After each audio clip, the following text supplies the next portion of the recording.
Suck it. Scotty, welcome back to the BAM podcast, brother. Man, I'm glad to be here. Oh shit! I was saying, That's true, though. I was saying on Facebook Live today how good it is to have good friends, on here. Man, we were on here talking about your new single coming out. Of course, I produced it, and You did a fantastic job, man. thank It's you, been sir. produced by 3 different producers, and this is the only one that I really, really Thank you, like. man. Thank you. And the new single comes out on Black Friday. That's correct. So it's coming out this Friday, and we want everybody to know that the song is called Money. Yes, And, it's not the Pink Floyd song Money either. No, Let me no. clarify that. This is a brand new song named Money. Who's going to give me money? And I saw I couldn't help but laughing at the Bugatti in the video. When does the video come out? We're going to release that probably about the time we go to regular radio at the beginning of the year, just to give it a boost again. Okay, awesome. Give us the people something else to check out. Awesome. And we I know that everybody will really enjoy the new song. It's it's funny. It's got funk in it, rock in it, and the Scotty Austin freaking Billy Idol vocal stuff in it. Well, it's a fun song. I think it's just kind of a good representation of what society is right now. Everybody wants something for absolutely nothing. So, Yeah. and there's nothing that I can do about it. So we just decided we'd just make a fun song about it. Right, and the inflation is ridiculous. Yeah, everything. Jeez, it's like you can't even, you can't go to Walmart and buy food for, just a couple of days of food, man, it's $150, If you can find it. Yeah, that's true. And hey, so Jason Noel co-wrote this with you. Who all co-wrote the song with you? Jason Knoll and I. Jason, well, when we were working on a Saving Abel record that we never released. We recorded a whole record, and you know how it is. I don't know if you guys may not know, but some of you are the musicians will know. When you're a songwriter, you do a whole bunch of this. Yep. What do you got? A whole bunch of sitting around. Yeah. And Jason had this great guitar riff, and I'm like, oh my God, I want to use that for something. And we just couldn't think of a way to go. And Jason's like, I got to go to the bathroom. And he come out and he goes, who's going to give me money? I'm like, oh shit, that's it. We just, from there, boom, we ran with it. And we've Awesome. rewrote it a few times in different parts. We're Right. like, oh, this part's not any good. And then, we wrote a new chorus. And then we got in here with you and wrote a new amazing bridge. And Yeah, I love that bridge. That bridge is awesome. I know we had to do a clean version of it, which me and you were like, well, what, I didn't even realize there was profanity in it. I know. Well, I think we're so kind of used to saying profanity that we don't realize when we say it, Yeah, it's terrible. It's really terrible. I know. It is. Being the good Christian men that we are now. But I say good. What's good, we're as good as we can be. Well, I am a Christian, but what comes along with that is I am a man too, and I Right. try to make myself better every day. And I've been blessed. God gave me a beautiful, wonderful wife, and I have 2 beautiful Man. kids. It's so funny because me and the wife are starting to get to know Courtney. She is a sweetheart, man.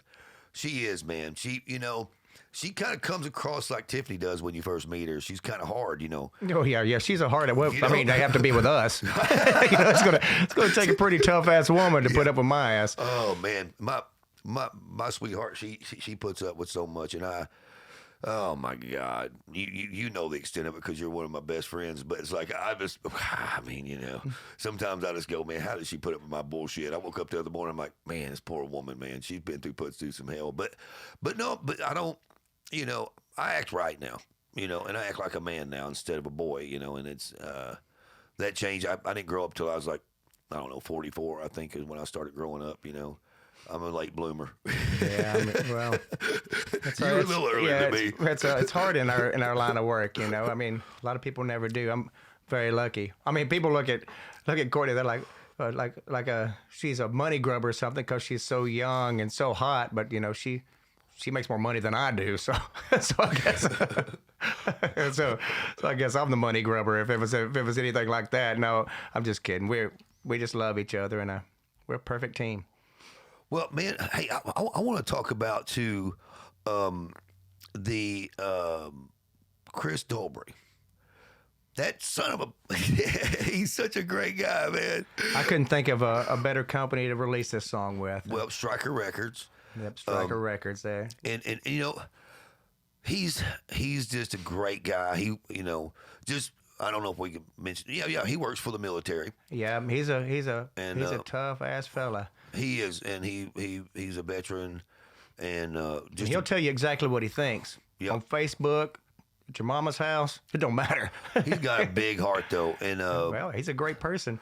You know, he called me several times about getting you in with his company, and then y'all met at my birthday party, which was really me asking the old lady to marry me this past year. And well, y'all met before then though. Yeah, we've ran across each other's paths quite a few times, and right, touring and stuff. And touring, and we were just got along as friends. You know, it wasn't like we were doing anything business related. I mean, he moved to Puerto Rico for a while, and he was going to book me in Puerto Rico, but we just never could make it work out. And now he's back, and I didn't even think about going to his company until, you know, I got with you and we did this. I'm like, man, it's a perfect fit. So, well, man, I want to mention some of the articles that's come out about you. Okay, and I wrote some of them down so everybody can look them up. There's an article that came out in Chicago Journal, the New York Daily Journal, Entertainment Monthly, Weekly, and the New York Weekly. The New York Weekly article was about, I think it said rock icon, Scotty Austin. How do you, you know, as a friend, but as a colleague too, how do you feel about that? How do you feel about people calling you a rock icon? I'm serious. I mean, how does that make you feel? It's quite an honor. It's hard to believe, but you know, I never take time to stop and look around. I just like to work hard nonstop because I believe in music, and it's just all I've ever done. This is my passion. So I'm very blessed and lucky to just get to do this still. All the things that I've got to experience and still experience is, man, I can't even find the words to describe it. When I read those articles, like, whoa, that's crazy. But it is quite awesome, I have to say. I'm very excited about it and proud. I didn't mean to throw you an uncomfortable question. I just, you know, it's looking at our side of the fence, you know. People look at, you know, the general public look at me different because of the records that I've worked on and people I hang out with like you and Jason Knoll, which is I love that guy, man. He's such a freaking, too. He's my brother. He's just a freaking great guy. And I can't wait to have him on another podcast soon because he's a character. I mean, he's got some crazy views. He'll take you down some rabbit holes for sure. Yes, but you know, it's so funny the way he looks at things, you know. And Eric Baker, which is another one of our crazy ass friends. Yep. Which I'm gonna have him on here too to talk about the upside down matrix again, which I have no idea what that means. I don't either. I have no idea. But you know what though? Hey, but that's the great part about our business is we run into some pretty unique people, and we have unique friends. People can call us crazy all they want. I don't really care. But the way people look at us, though, man, I think sometimes, especially people like you that are in the spotlight, and me, I'm behind the scenes. You know, if they knew we're just real people that do real things, and you're just a real guy that just works his ass off. And I said on Facebook Live this morning that you're the hardest working rock and roll. You're the hardest working artist I've ever worked with, and I truly mean that. And thank you. You have hustled it, man, big time. You're touring like crazy, aren't you? How is touring going? It's going fantastic. We're nonstop. And how's, you know, I wanted to talk about, you know, your band, because I know they've been hung in there tooth and nail. That's true. Well, you know, I was the frontman for Saving Abel for right at 8 years, something like that, and we parted ways because I couldn't capture the same sound that Jared had with him. I'm a lot edgier, and we couldn't get anything to market correctly. So it was in everybody's best interest for us to part ways. They're doing fantastic. They got Jared back now, and they're still doing their thing. And they always say to get back to your roots. Right. Well, I took Steven with me because Steven Pulley, the drummer, you can't have a good rock band. Anybody that's watching, if you want to put together a band, first thing do, find you a badass drummer and stick with them. Or if you're a drummer, find you a badass singer and stick with them. But so Steven's been with me. That's me and him. We're like this. We're the Toxic Twins, man. We've been through some bull, And but they say get back to your roots. So I went back to my hometown, and I hired 2 guys that I grew up with from childhood to be the rest of my band. Like my guitar player, Jason Boatwright. Me and him played guitar together when we were in high school. We had the same babysitter when we were kids. Wow. And when I was looking for, I didn't know that. Yeah, when I was looking for musicians, he's like, hey man, I can do it. I'm pretty good now. I'm like, well, you should be. You've been doing it for 30 damn years. If you're not good at it by now, you're to give that shit up. And he is fantastic, and he's gotten 1,000 times better by default just because we play so much. Well, I have all kinds of things running through my mind. I want to tell you that probably the best show that I have. Okay, let me back up here. When I was young, here we go with my storytelling. No, but I saw Todd Snyder live there at. Oh man, you remember that pool hall? Me and Rob Thomas and a bunch of us got in a fight down there one night. In Memphis there on Southern. I think it's go down Southern. You take what is that road out there about a university? You know what I'm talking about? Oh, Highland Q. And I saw Todd Snyder there one night, and I swore when I walked away from that show, it was an acoustic show, that I probably would never see another artist to impact me like that until I came to see you play the acoustic set you played at that place. Where did you play that one night? God, it was a great venue. Oh, beautiful. The Hutton Hotel. Gosh, dang it. In Nashville. What a beautiful venue, man. I think everybody had suits on but us. Yeah, but you know what? There was beautiful. And there was a lot of people there. But the stories you told and stuff like that bring you to tears. And then the stuff that was funny made you laugh so hard you about fell out of your seat. Because I mean, it really was a great show. And are you planning on doing like more shows like that? I actually did one about a week and a half ago. My drummer's father, unfortunately, had passed away, and he couldn't make it to a show, so we went and played an acoustic show. And those people said the same thing. They were like they thought it was an amazing acoustic show. It's because I'm honest with people. I try to tell I'm going to tell you. I mean, all these songs that I write, they're stories of my life that I've just put to a catchy melody. I hope. Right. So it's like I want to fill people in, because I mean I've been an idiot. I think something that a lot of us can relate to is we're screw ups. We've all done stupid stuff. We have to learn from our mistakes. That's wisdom. That's how. Right. I kind of wonder. I don't want to get off it, but kind of wonder about people who don't do things stupid. Who are straight laced. They're not very good songwriters. No, those guys need to stick to their day job. No, but I love it. And I think, me personally, I would love to go see you play acoustic again. And I mean, you're my friend and you're my artist, but it really was great. And Tiffany loved it. And we were with a few other people that night too. Oh yeah, we had who did we have with us that night? I can't recall. I'm sorry. Gosh dang it! But I remember them walking away going, "Oh my God, this guy freaking kills it acoustic." Because honestly, the world doesn't really know that Scotty Austin has become a famous singer. But Scotty Austin's guitar player has been kind of lost.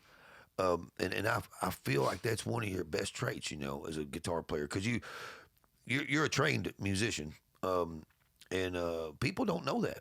People don't understand that there's a lot more to Scotty Austin than just, a goofy fellow jumping around on stage. I'm gonna tell you, I talked to Nine Left Dead last night.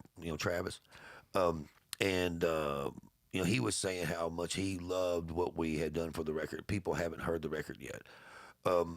Do you plan on putting the record we made out in the spring? I mean, what's your plans? Well, I mean, absolutely. I think we're going to cut one, maybe two more, and we're going to put it out as an Right. EP. Well, we're going to do at some least. over Christmas. I don't Yeah, mean you probably going to do something over Christmas. Because it's like, but I tell people at every show, it's like I want to do something that I haven't done in a long time.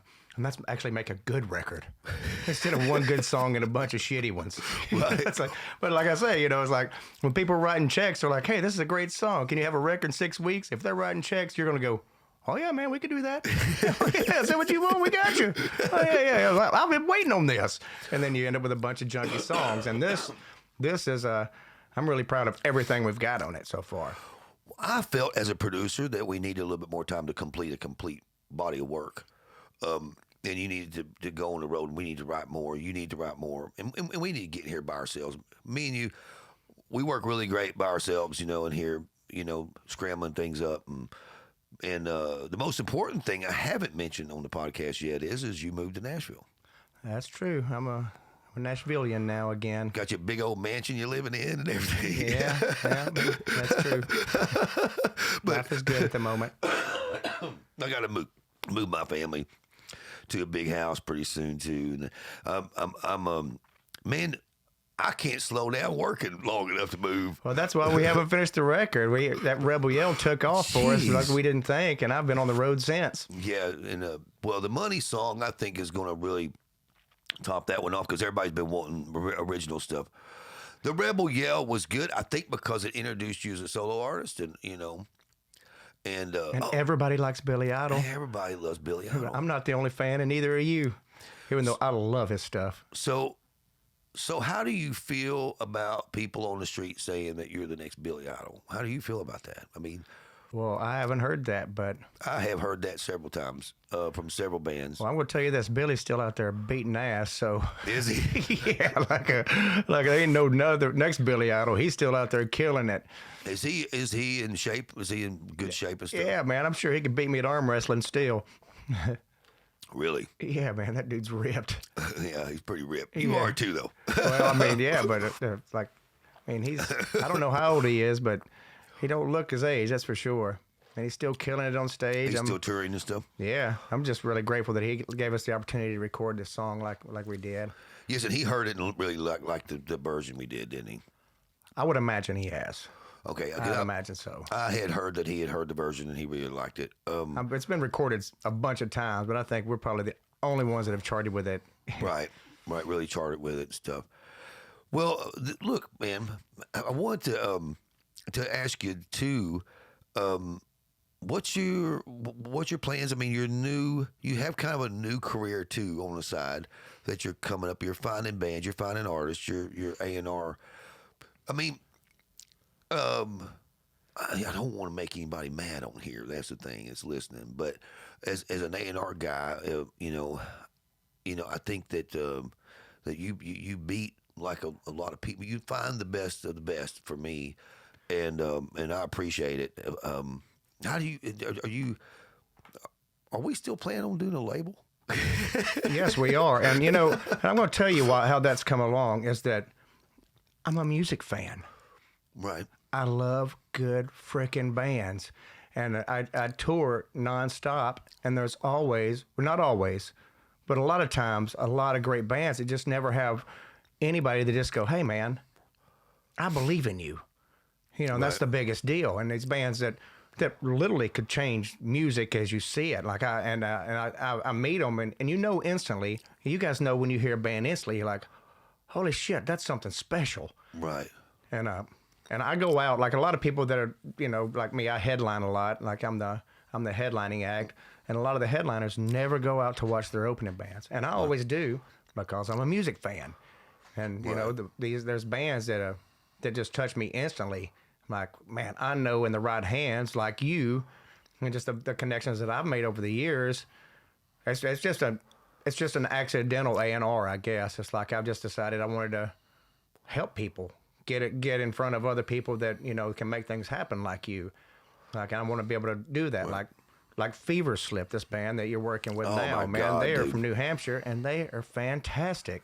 They are awesome. And that's Nine Left Dead, and I had that the Revival Band. What was the? I know. Yes, sir. A great band out of New Orleans. Those guys, I love those guys, man. That singer, he's a cool dude, man. He's a cool like singer. A three-piece, a really powerful three-piece band, Yep. and a cool style, and a but I'm just Night Revival Band. I'm sorry, Night Night Revival. Revival. The A&R side of you, I think, is coming up, and one day, soon it's going to be a different, a different business model for me and you both. I think, I think it's going to be a different business model for the whole business. Yeah, I do too. I mean, because everyone's trying to find bands online, and that doesn't show you a band. That just shows you somebody that's good with computers. Right. Until you get out and see these people stand up in front of folks and either just kill it or bomb you, that's when you see a band. Right. And I have the advantage there because I travel everywhere. I play huge places and I play the smallest little places in the corners of the country and the world. And I've always got my ear to the ground looking for the next big thing. Well, I'm certainly excited. You've seen the lobby. You haven't even seen the lobby yet, have you? I have not. Oh yeah, man. We've got that thing cleaned up, and we got one desk in there. We're fixing to put another desk in there so we can have real, the real company working. It's definitely more of a relaxed. Jeff Hansen came here and said, "Hey man, we're switching this, we're switching that, we're switching this." Well, and he's one of the most successful managers ever. He just wants to see us utilize the space that we have here at the studio. We are the center of the music business. Period. Yeah. I mean, you're right here at Universal Music Group. This is the center and the heart of the music business. This is where the heart beats. House of Blues. Yep, the old House of Blues, man. Pops, I miss him being here. That's for sure. I miss him every day. My first record with you was at House of Blues when it was still in Memphis. Man, that's right, man. Boy, we had a great record then. Those were crazy times. That's why it didn't work. Thank God it didn't. We'd be dead by now, Yes, wouldn't we we? would. Oh, Lord have mercy. Yeah, I jumped from Universal to Warner, and oh my God, it was just it was a crazy time. But they were fun times, and I feel like God puts you through things, and you do stupid things to learn lessons. And I learned some big lessons with that, man. And it was a great record, and Jeff is still looking at hunting us down our money for that. Oh yeah, we had that number one. We got to give him the information on that, because if you guys who don't know Dead Rising, the video game, me and Scotty and Jonathan Montoya, which I got to get him on here, crazy ass Montoya. He's I spoke with him about a week and a half ago. How's he doing? I guess he's doing okay. So you guys out there, Jonathan Montoya he first played in Full Devil Jacket, and then he went to Saliva for years, and then went to what was the name? Oh, Supernova Syndicate, and that's how I met Scotty. Gave Scotty a record deal the day I met him, and that's pretty. No, it wasn't the day I met you. It was too. I walked in. I played half a song, and you go, "That's great. You want a record deal?" I'm like, "Yeah." And it was like that. We didn't make it through a whole song, and then you yelled at me because I didn't have a whole song. I'm like, "Well, you didn't let me finish." Well, it doesn't matter because it turned out great. Yeah, it actually turned out better than we didn't have it finished. So, man, I just want to tell you I'm proud of you, and I think that we got a great record coming out, and it's going to come out hopefully in spring, man. We can get. I think we'll make. It's taken long enough. It needs to be spring. Spring, yeah, because do they release records anymore?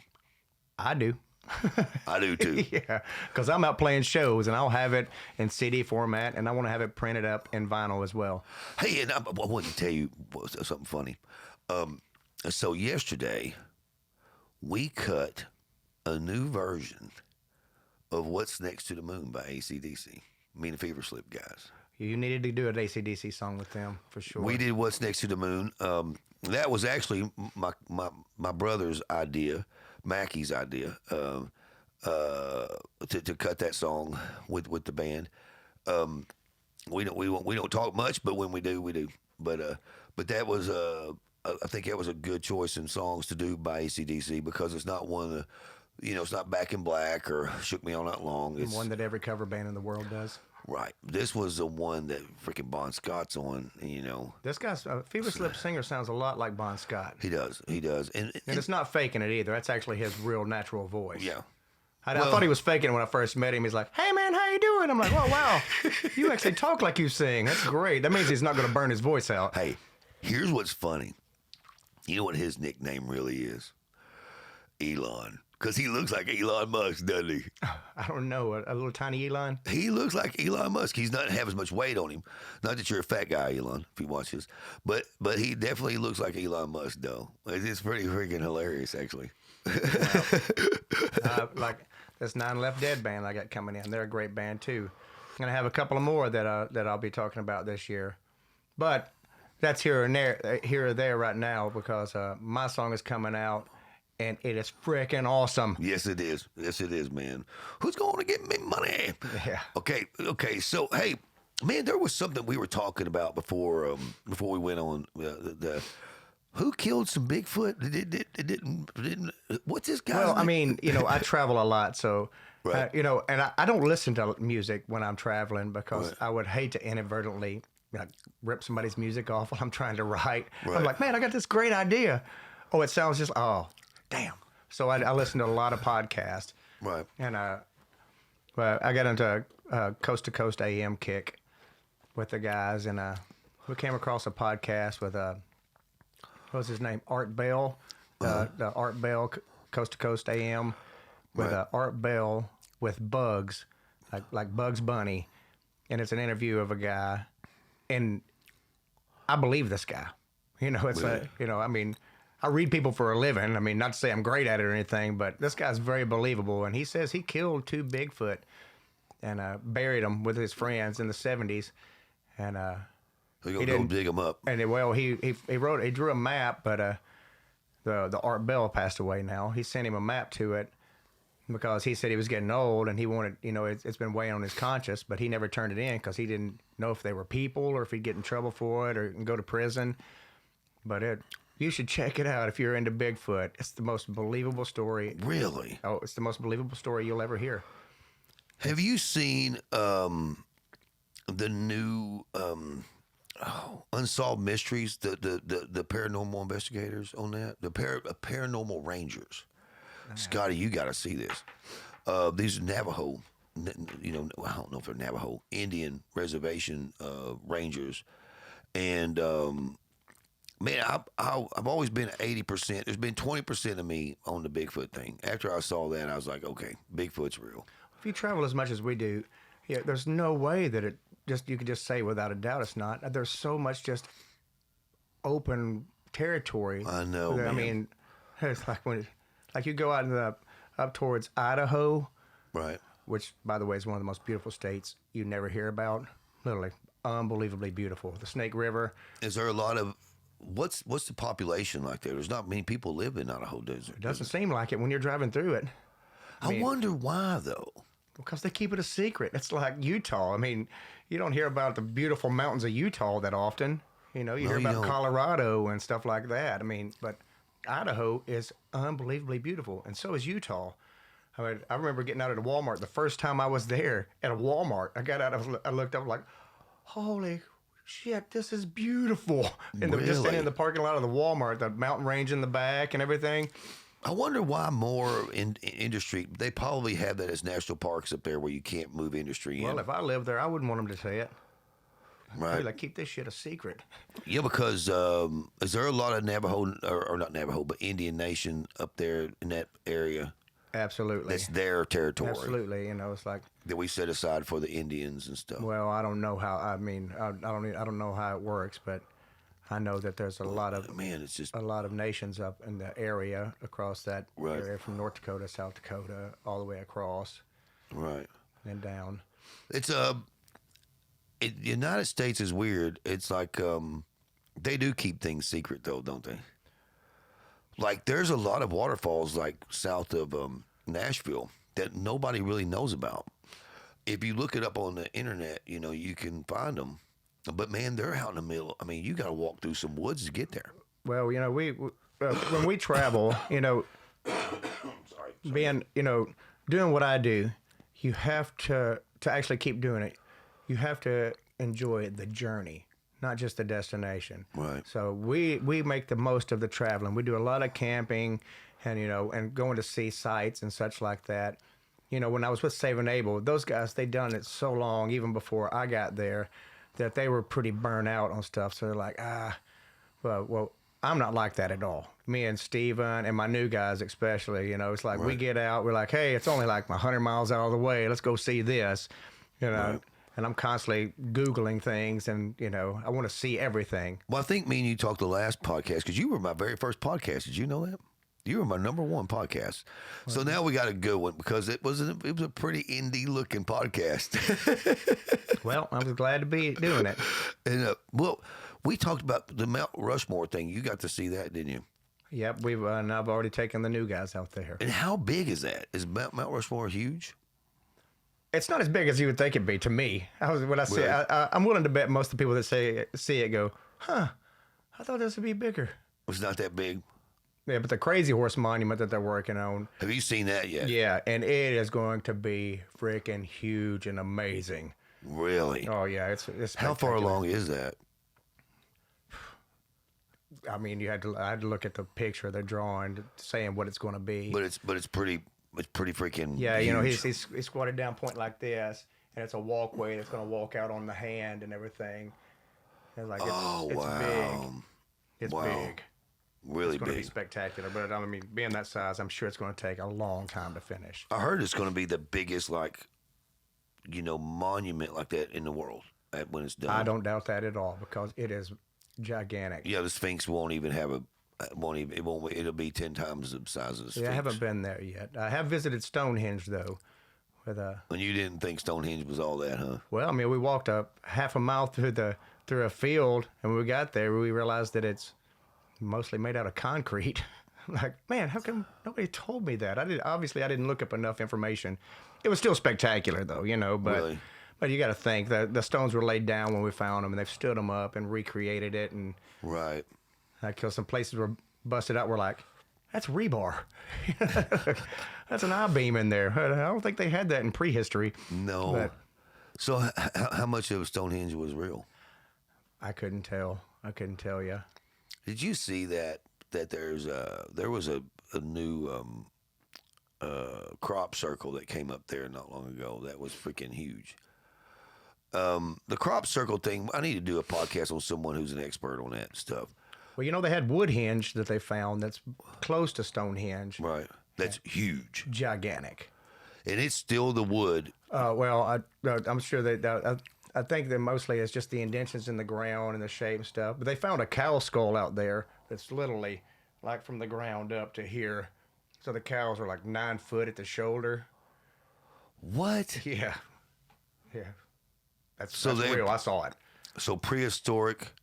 And they believe that they may have worshipped them then, which if you saw a bull that's that big, you might want to worship it. Or Yep. climb a tree or something, get the hell away from it. 9 foot Pretty tall. terrifying. 9 foot tall. That's what they said. 9 foot at the shoulder, yeah. That's That's a big ass cow. That's a lot of Wow. hamburger meat. yeah. You kill one of those, you're good for the winter. Yeah, how you gonna kill it? You got a spear? You're gonna take you 15 of your friends? Like we're only gonna lose 3 of us. Wow. It'd have to be an ordeal. It had to be to kill one that big. That's a monster, not a cow. That's a freaking monster. Yeah. So back to Bigfoot. So this guy says he killed Bigfoot. That's right. A couple of them. 2 of them, a male and a female. So, you've seen the Lebanon skull, hadn't you? Yeah, I believe you sent me that, didn't you?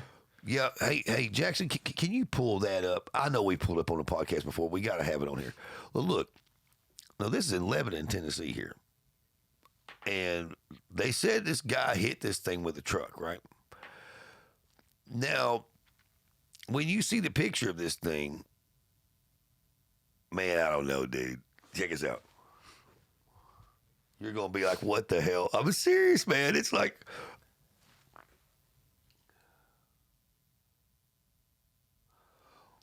Jackson, I'm sorry, I didn't mean to catch you off guard there. Usually we've been having. It could have been one of my cousins though. We got some pretty messed up looking fellas in my bloodline. Look at this guy. Look at this guy right here. That's a person. And they kept his head and put it in a place in this. But see, that's what this guy was talking about that shot those two Bigfoot. He goes, he didn't turn them in because he's like, well, it's like, they were covered in hair, but it looked like a person, just had black eyes and stuff. So they were afraid they were going to go to prison for it. So it was some Vietnam vets, so they just buried it and swore to each other they'd never talk about it. Well, where I went to hunt Bigfoot in Darrington, Washington, it's against the law. They said, hey, no shooting a Bigfoot. Well, I mean, you would think it'd definitely be protected. You never hear about them attacking people, so obviously they're not violent. I don't think you ever hear about them attacking people, but that's because they never survive it. Well, right. My drummer Stephen Pulley, he is a diehard Bigfooter. Yeah, squatcher, I guess they call it, isn't it? Yep, him and his family, they did that. Him and his father, and they've. Well, he goes to conventions and such. We had Stacy Brown on here a couple weeks ago. I don't know if you saw that podcast. You should watch it. He's a professional. I mean, the government gave him $100,000 to hunt Bigfoot. Man, now that'd be a cool ass hustle. Yeah, I'll take $100,000 to go wander around the woods. And he has some footage, man, that's really freaking convincing. And I didn't show you my Bigfoot that he got me. Hey, can we cut to that too on a podcast? He brought me a cast. Oh wow! Yep, and right here on my right speaker, right there is a baby Bigfoot. He said there was 27 prints of the baby Bigfoot out in the middle of nowhere. He said it was out in the middle of nowhere. He said it was definitely a baby Bigfoot. Wasn't a kid running around out there, huh? I mean, who would let their kid out there? He'd be a wide foot son bitch. That's a heavy set kid. That's deep. Oh shit. Well, man. I think that the big thing is, man, is money coming out on Friday. Yep. And man, appreciate you coming on the podcast, man. Man. We do about an hour now. We do about an hour, 45-minute podcast. Well, I just want to say, if there's any bands out there that I run across, feel free to hit me up. I mean, I'm always looking for new badass bands. I want to do something. I have friends like you. We can put together. We can bring rock and roll back to life. Right. Well, as long as we don't put out trash. I want to ask find you. Great bands. I want to ask you one more serious question first. When are you planning on becoming a producer? In the next couple of years? Yep. Yeah, okay. Absolutely. As soon as I get some time. And you know what, man? I couldn't think of a better person to carry the torch for me because I'm getting old. I'm not getting old. You know what I am? I'm getting. There's no age limit on badass. Thank you, man. Thank you, man. You know what? I'm getting to where I'm more particular about who I work with, and that's good. It's just I pick and choose a little. You've bit always better. been that way to a degree. To a degree, but now really, like the Fever Slip guys have really spoiled me rotten, man. I mean, as far as a really good band, but I pre-produced the hell out of them. That drummer's amazing. Boy, isn't he a badass? Yeah. He's a good boy too. He's a damn good boy. They were all nice people, and they're a really great band. Really great band, but I want to tell you thank you, and I'm proud of you. I think that I think you and Jeff Hansen need to rub taters. Oh man, that's we're fine. I mean, that's just the way it goes. Well, I'm gonna try to get him up here in the next week. Jeff Hansen is a really famous manager, music manager, and he manages me real well because he's kind of like a Doberman, man. When you're ready to sick him on somebody, go get him, and man, he goes gets him. It's like, you know what I'm saying? And he's really good for that. But I understand that, hey, man, when I really need him, but I need all my friends, And Jeff is someone that I really love and care about, you know, and that's having somebody like that on your team is always great, you know. Sometimes you go, I agree. Sometimes though, you know, everybody, it's funny because me and Jackson was talking about it, and it's funny because when people come at me in a weird way, I handle it totally differently now. You know, I usually serve it right back to them in a nice way instead of like an asshole way like I used to be. Yeah, my wife's helping me with that as well. It's hard for us, man. Yeah. It is. That's the redneck in us. Yeah. That's the southern guy in us, and you know, sometimes, man, I hate. We talk trash to our friends. That's how you know I like you. If I say something mean, that's because I like you. I think that's just old school, I guess. Hey, man, I was wondering, are you ready for Mars to be another place that you can put your music? Are you ready for that? Yeah, and I'm ready for everybody to go, so I got more space. Here. Get the hell off my planet. No. I hear it's beautiful. You should check it out. Man, I was wondering if you could join me down at the Jam here, Jam Co. down here, and have some breakfast with me real quick. Absolutely. Let's do that, man. Thank you so much, man. It's my pleasure. Thanks for having me. Thank you so much. Let's do this. Yep.